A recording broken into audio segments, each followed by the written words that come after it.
السلام علیکم بچوں، آج ہم کریں گے کلاس 4 کے اردو کے جو سبق ہم نے پچھلے 2 ویڈیو میں پڑھا ہے ہوائی جہاز۔ آج اس کی ایکسرسائز کریں گے۔ تو بچوں اس کی مشق کا پہلا کوسچن ہے جو آپ کی کتاب میں دیا گیا ہے، ہوائی جہاز کس نے ایجاد کیا؟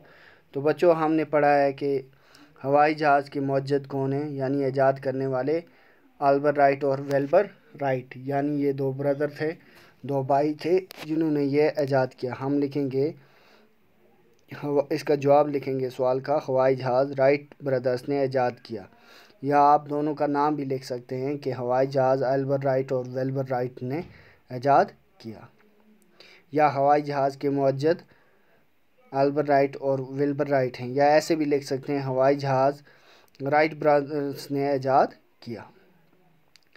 اب دوسرا سوال ہے بچوں، ہوائی جہاز کے کیا فائدے ہیں؟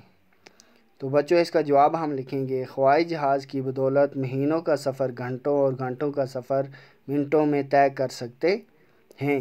ہوائی جہاز سفر کے لیے سامان لانے اور لے جانے کے علاوہ جنگ اور ہنگامی صورتحال میں بھی کافی کارآمد ہوتا ہے۔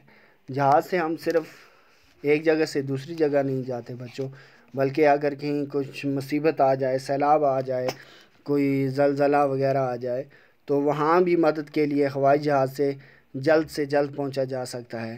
اگر جنگ کا سماں ہو تو جنگ میں بھی ہوائی جہاز بہت کام دیتے ہیں، لڑائی میں کافی کام دیتے ہیں۔ تو اگلا کوسچن ہے بچوں، گلائڈر کسے کہتے ہیں؟ تو بچوں اس کا جواب ہم لکھیں گے، گلائڈر ہوا میں اڑنے والی مشین کو کہتے ہیں۔ یعنی ہم نے اس کتاب میں آلریڈی پڑھا ہے آپ نے اس سبق میں کہ انہوں نے ایک غبارہ بنایا اور اس میں گرم ہوا بھری اور اسی کو گلائڈر کہتے ہیں۔ یہ ہوا جس میں بھری جاتی ہے گرم ہوا اور اڑایا جاتا ہے، لیکن ہم اس کو آسان لفظوں میں لکھیں گے، گلائڈر ہوا میں اڑنے والی مشین کو کہتے ہیں۔ تو آج کے لیے اتنے ہی بچوں، کل ہم اس کے آگے کی جو مشق ہے وہ کریں گے، تب تک کے لیے اللہ حافظ۔